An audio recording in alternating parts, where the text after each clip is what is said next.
ಆತ್ಮೀಯ H16 news ಅರ್ಥಾತ್ ಸೀತಾರಾಮ್ ನ್ಯೂಸದ ವೀಕ್ಷಕರೇ, ನಾನು ನಿಮ್ಮವ ಎಂ ಆಯುಧ ಮಲ್ಲಪ್ಪ ಜೊತೆ ಅವರು.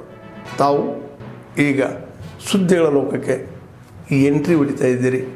ಈ ಸುದ್ದಿಗಳನ್ನು ಪ್ರತಿಯೊಂದು ನೋಡೋ ಜೊತೆಗೆ ನಿಮ್ಮ ಅಭಿಪ್ರಾಯಗಳನ್ನು ಹಂಚ್ತಾ ಇರ್ರಿ. ಯಾಕಂದರೆ ಈ ಸುದ್ದಿಗಳು ನಿಮಗಾಗಿ, ನಿಮ್ಮ ಬದುಕಿಗಾಗಿ, ನಿಮ್ಮ ವೈಚಾರಿಕೆಗಾಗಿ, ನಿಮ್ಮ ತಿಳುವಳಿಕೆಗಾಗಿ ನಿಮಗೆ ಗೊತ್ತು. ಜೊತೆಗೆ ನಮಗೂ ನಿಮ್ಮೊಂದಿಗೆ ಇದೊಂದು ಮಾತಾಡುವಂಥ ಜೊತೆಗೆ ಸುದ್ದಿಗಳನ್ನು ಬಿಡುವಂಥ ಕೆಲಸ. ಈ ಕೆಲಸದಲ್ಲಿ ನಾವು ನಿಮ್ಮೊಂದಿಗಿದ್ದೀವಿ ಅಂತ ಹೇಳ್ತಾ ನೋಡ್ತಾ ಇರಿ ಸುದ್ದಿಗಳನ್ನು. Naksha is local bodies covering 26 states and 3 union.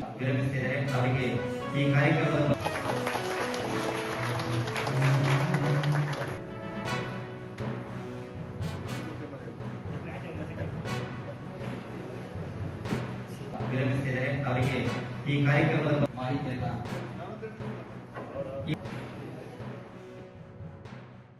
ಹೆಸರನ್ನ ಟೈಪ್ ಮಾಡಿದ್ರೆ ತಕ್ಷಣ ಅವನ ನಕ್ಷೆ ಅವನಿಗೆ ಸಿಗುವುದು ಅಂತ ಒಂದು ಉತ್ತಮವಾದಂತ ಯೋಜನೆ ಆದ್ದರಿಂದ ಇದನ್ನ ನಾವು ನಮ್ಮ ನಿರಾಸೆಯಲ್ಲಿ ಅತ್ಯಂತ ಶ್ರದ್ಧೆಯಿಂದ ಮಾಡಬೇಕು ಅಂತ ನಾನು ಹೇಳ್ತೇನೆ.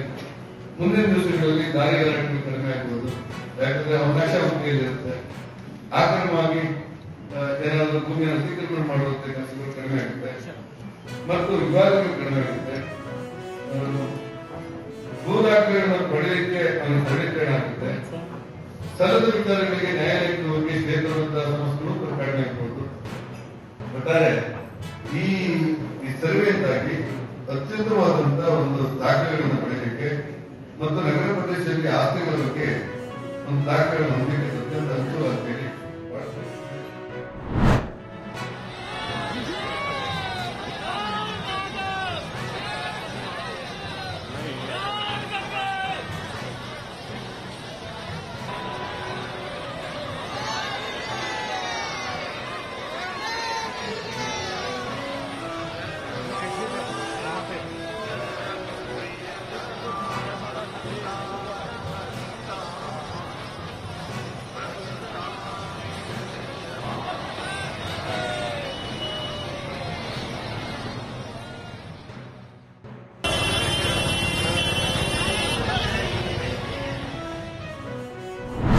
ಶಿಕ್ಷಕನಿಗೆ 1 ಲಕ್ಷ ಸಂಬಳ ಇದೆ. ಅದೇ ಇವರಿಗೆ ಇಡೀ ಒಂದು ವರ್ಷಕ್ಕೆ 1 ಲಕ್ಷ ಆಗುತ್ತೆ. 10,000 ಲೆಕ್ಕ ಮಾಡಿದ್ರು. ಇದು ಬಹಳ ಅನ್ಯಾಯ ಇದೆ. ಇದನ್ನು ಸರಿದೂಗಿಸ್ಬೇಕು, ಅವರಿಗೆ ನ್ಯಾಯ ಕೊಡಬೇಕು.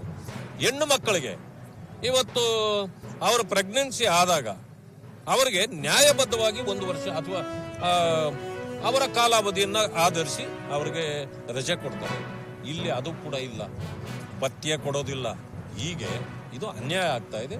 ಇದೆಲ್ಲವನ್ನು ಕೂಡ ನಾನು ಸರ್ಕಾರದ ಜೊತೆಯಲ್ಲಿ ನಾನು ಪತ್ರ ಮುಖೇನ ಇವತ್ತೇ ಬರೀತೇನೆ.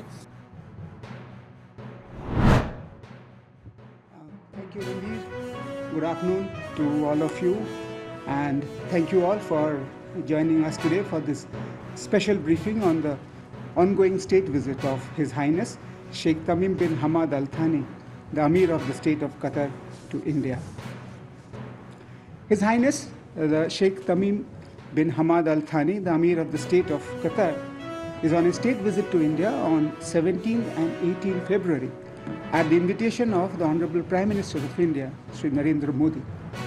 He arrived in New Delhi yesterday evening. As you are all aware, Honorable Prime Minister made a special gesture to receive His Highness at the airport. This shows not only the strength of the relations between the two countries, but also the high personal regard that both the leaders have for each other. His Highness the Amir of Qatar is accompanied by a high-level delegation comprising ministers, senior officials, and business leaders. The dignitaries who are accompanying His Highness include Qatar's Prime Minister and Minister of Foreign Affairs, His Excellency Sheikh Mohammed bin Abdul Rahman Al Thani, as well as the Ministers of Commerce and Industry, Energy, Electronics and Information Technology, Labour, and the Minister of State for Foreign Trade. The CEOs of several top Qatari entities such as Qatar Investment Authority and Qatar Tourism are also part of the delegation. ಆದ್ಮೇಲೆ ಎಲ್ಲ ಸುದ್ದಿಗಳನ್ನು ನೋಡಿದ್ರಲ್ಲ, ಏನು ಅನಿಸ್ತು ನಿಮಗೆ? ಇದರಲ್ಲೇ ನಿಮ್ಗೆ like ಆಗಿರ್ಬೋದು, ಡಿಸ್ಲೈಕು ಆಗಿರ್ಬೋದು, ಕಾಮೆಂಟ್ ಬೇಡಪ್ಪ ಅಂತೂ ಅನಿಸಿರ್ಬೋದು, ಕಾಮೆಂಟ್ ಮಾಡಬೇಕಪ್ಪ ಅನಿಸಿರ್ಬೋದು, ಶೇರ್ ಮಾಡಬಾರ್ದಪ್ಪ ಅನಿಸಿರ್ಬೋದು, ಅದು ಮಾಡಬೇಕು ಅನಿಸಿರ್ಬೋದು. ಏನಾದರೂ ಆಗಲಿ ಶೇರ್ ಮಾಡ್ತಾಯಿರಿ, ಈ ನ್ಯೂಸ್ಗಳನ್ನ ಹಂಚ್ತಾ ಇರಿ, ಜೊತೆಗೆ ಇದಕ್ಕೆ ಸಬ್ಸ್ಕ್ರೈಬ್ ಆಗ್ತಾಯಿರಿ ಅಂತ ಹೇಳ್ತಾ H16 ನ್ಯೂಸ್ ಅರ್ಥಾತ್ ಹೇ ಸೀತಾರಾಮ್, ಇದು ಸತ್ಯದ ಕೈಗೆ ನಡಿ. ವಂದನೆಗಳು.